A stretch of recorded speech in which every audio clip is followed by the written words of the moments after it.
non ang midangop aron unta mangayo og tabang sa buhatan sa Provincial Social Welfare and Development Office.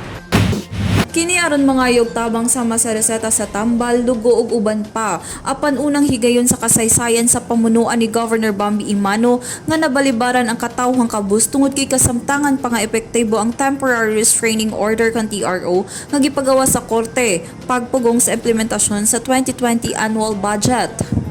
Si Crisologo Atasan sa Raos, taga-barangay na Tumulan, lungsod sa Tagulwan, Misamis Oriental, wala gayud masayod sa gidangatan karon sa probinsya ug yano lang intawon nga nagpakatabang sa PSWD. Nang hinaot kini nga matabangan sa buhatan alang sa resetang palitunon alang sa iyang asawa nga anaa karon sa Northern Mindanao Medical Center. Apan igo na lang gayud siya giabisuhan nga mag-atusa sa ilang Municipal Social Welfare and Development kun MSWD o bakaha sa Regional Office sa Department of Social Welfare and Development kun DSWD. Gibati kini og kadismaya hinungdan og gipaabot ni ini nga ang PSWD lang unta ang duol sa nasampit nga tambalanan. Hinungdan mo iyang giduulan ug maglisod na sa pagbiyahe kay susamang oras ipaubos na sa CT scan ang iyang kapikas. Hunungon unta nang pagpugong sa mga budget, wala na lang ng bulok sa politika. Kaya ingon ini tungod ang bulok sa politika ba. Nga abanti ilang una para dili si gobyerno makatabang sa mga tao.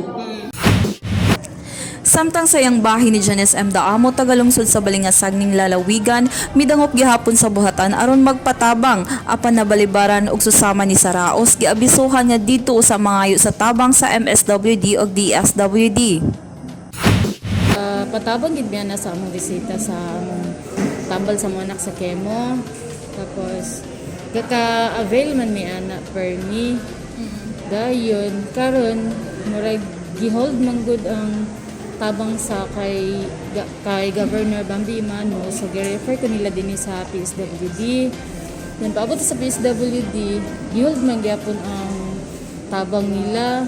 So ang purpose man gud namo ana is ang katong magong reseta nga among gapangayo ni Governor Bambi ginahatag gid na niya. Duol na lang daw ko sa MSWD sa among munisipyo kay sa as of now gihold man ang mga kuan ni Governor Bambi.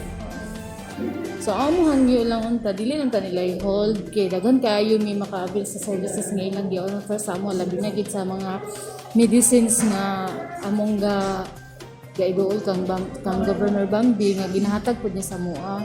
Makita man daghan man mi ang nakaabil ani nga services, so kanang dili na lang unta i-hold. Labaw pang nasakit si Governor Bambi sa kalisod paglihok nga giatubang karon sa Kapitolyo Provincial ug sa daghang kabus nga mga nabalibaran apan subling gipaabot sa amahan sa lalawigan nga maningkamot ang iyang pamunuan nga mapadali ang ilang gidusong motion nga mahangyo malibkas ang TRO aron mabalik ang serbisyo nga alang sa katawhan sa lalawigan. Ako si Lambo Ethel Ipanag alang sa limpyo ug matarong nga panggobyerno, padayon Pilipino.